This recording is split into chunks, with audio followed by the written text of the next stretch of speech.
Alright, today I'm going to show you how to make a really quick and easy, amazing tasting Napoli style dough. Making great pizza does not have to be hard. With these simple ingredients you can make a great dough each and every single time. Today I'm going to show you the recipe to make 4 dough balls, and they're perfect size for the Bertello pizza oven or Ooni pizza oven or anything like that. And with this method we will go ahead and activate the yeast with honey, and it turns it basically into a 2-stage fermentation. You'll get rich flavors from the honey fermentation, which only needs about 30 minutes to activate the yeast and turn some of those sugars into additional flavor. The honey really doesn't come through because we're only using a tiny bit. And we will use a little bit of olive oil or olive oil spray to help with sticking on the counter, and that will also incorporate into the dough to give you a little bit of olive oil flavor and crisp. It helps with the leopard spotting if you only use a little bit. If you use too much oil, your Napoli style dough will burn. So I'm going to change the camera angle. All right, this is to help you make a very easy and quick Napoli style pizza dough that will rise great, have an amazing crisp on the outside with plenty of moisture on the interior, exactly like you want to achieve with your Bertello or other portable pizza ovens. This is just a fantastic dough that can be ready in 24 hours. You can have it ready same day if you do 6 hours of room temperature fermentation, and I'll discuss that in a bit. But this recipe is very simple. I've tried a bunch of different recipes and I've kind of landed here because it has the best overall flavor, and it develops quickly into a complex flavor and gluten network. So we're going to start by measuring 500 grams of Caputo 00, the red bag. You can do this with the blue bag too, but I highly recommend Caputo brand. I've just tried a lot and really come back to the classic as being the easiest flour to work with, the most reliable. And that's why I use Caputo yeast as well. It's just set up well for this flour. And I'm spilling a little bit on the counter, but that's okay because we'll use that when in our mixing.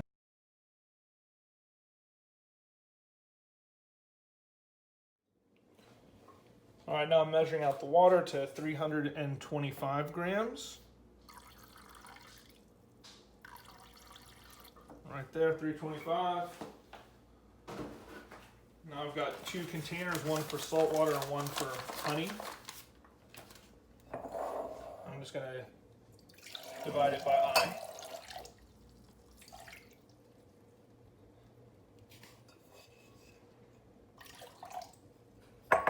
Good enough. And then I'm going to do the salt first. Tar this since we have a different container here. 0 grams. We use 10 grams of salt.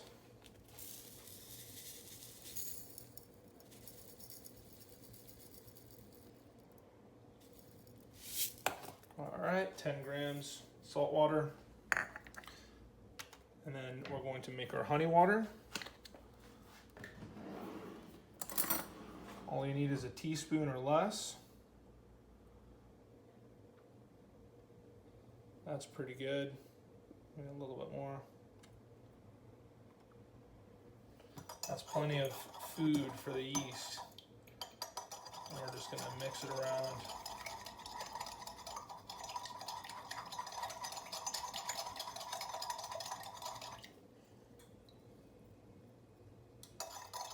You can also throw a little bit of flour in here that helps with the starter.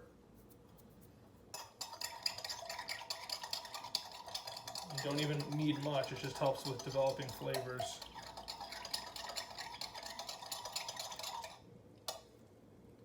The starch also helps to dissolve the honey, the sugars. All right, so we've got honey water with a little bit of flour in it, and just 3 grams of the Lievito by Caputo.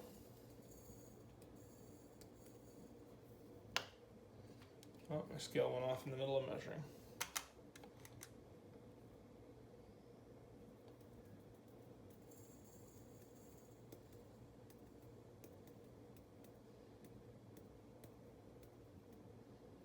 grams. Mix that in with the honey water.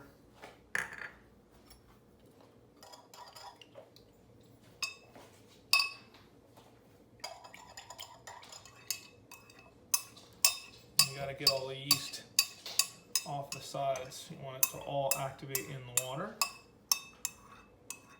It'll start clumping and it'll turn into an active culture very, very quickly.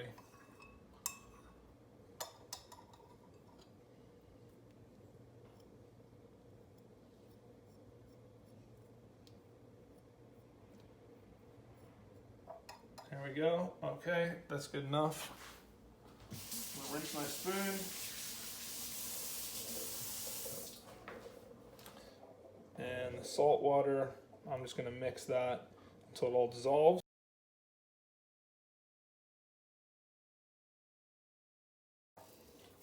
And we'll come back in 30 minutes to see what that turned into. Okay, so half an hour later, we have a yeast life raft, and it's ready to devour some flour. And we have our salt water, 500 grams of Caputo 00, and we're gonna start mixing.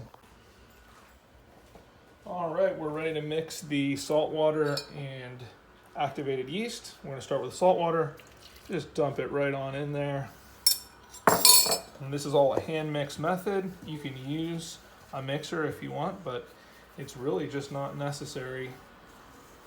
We're gonna let the active culture do a lot of the work for us. Still quite dry, but we got clumps.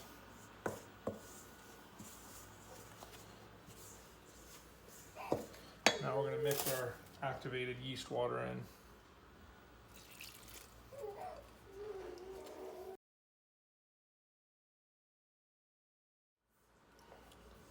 All right, at this point I've got a dough starting to form. Just gonna dump it out on the table with all the extra flour. That's totally fine. And I'm just gonna keep working it with the spoon for a minute here. What I'm doing is trying to get the folding action going.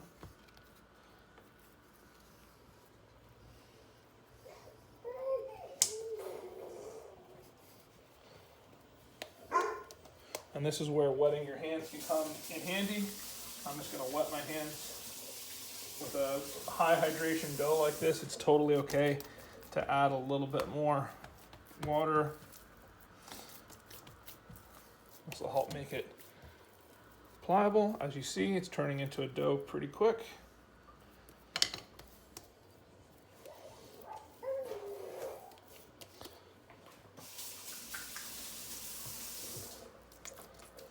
I'm just gonna give it some more folds, make sure everything's got hydration.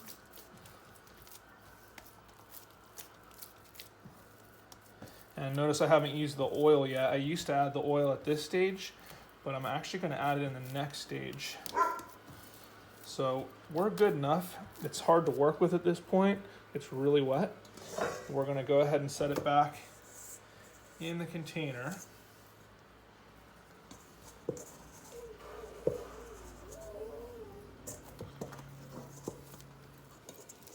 I'm just working it in the container to pick up all the dry.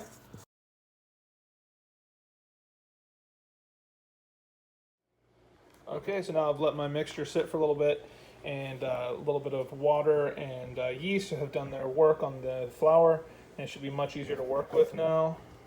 So at this point is when a little tiny bit of oil gets incorporated with the dough. I've gone ahead and cleaned my surface. There's no more dry flour. And that's really all you need. A little bit of an oiled surface. I'm just gonna scrape all my dough out. You can already see the gluten network setting up. And like I said, this is a very easy recipe. It does not rely on mixers or even large amounts of time hand mixing. It's gonna be pretty quick. Use a little bit more oil.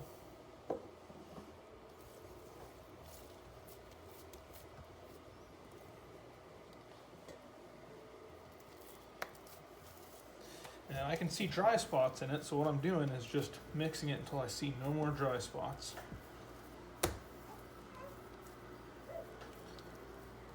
keep the outside oiled and it'll be easier for you to mix. It's really much easier to work with than it was just a few minutes ago, as you can see.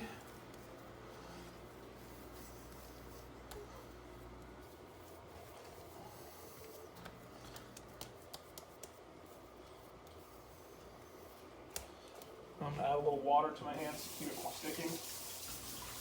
Plenty of oil. Don't want to add any more to it. If you add too much oil, it will burn. So now we've just got a little water on the outside. Just getting rid of all dry spots.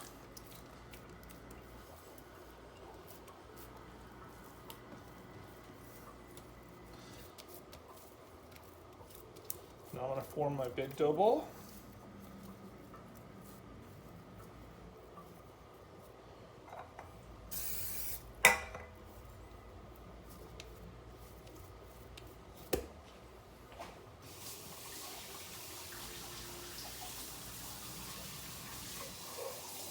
We're going to ferment this dough ball back in the original container. We're going to put this back in the original container after cleaning it and ferment the dough ball for about 2 hours until it rises by double. Okay, it's been about 2 hours and our dough has doubled. We're going to go ahead and knead one more time and break into dough balls.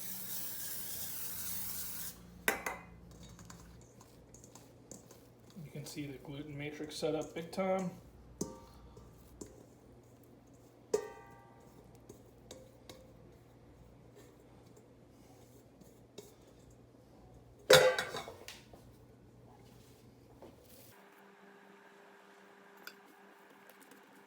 Our dough is looking beautiful and airy at this point. Just going to do a few more folds. And without much kneading and no mixer, we have a very uniform, beautiful dough ball.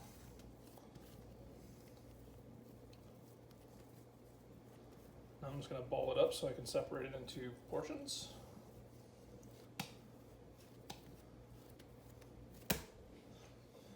And we're just going to cut it right down the middle.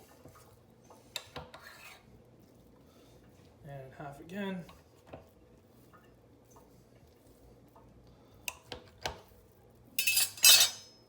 And we'll form our balls.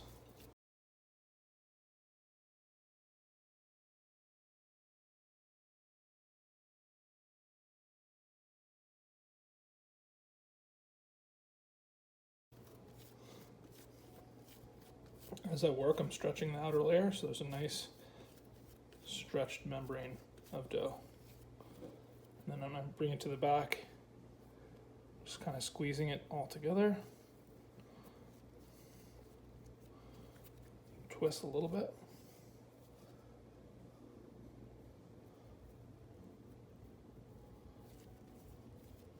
That's good enough.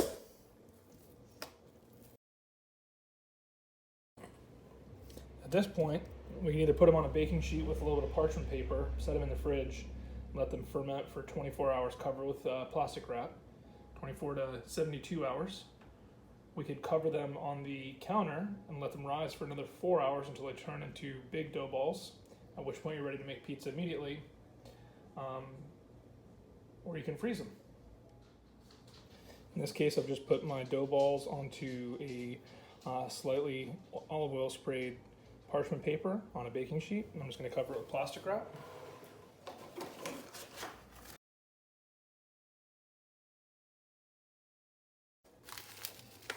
And these balls will sit in the fridge for overnight, and then I'm going to bring them out to the beach with me for some pizzas in a couple days. So about 2 hours before I'm intending to make pizza, I take the dough balls out of the fridge. I'll set them on the counter to reach room temperature, and they will rise a little bit. Here's a few pictures showing that process and then forming the pizzas. In a future video, I will show the whole process of how I hand form my pizza dough and build the pies.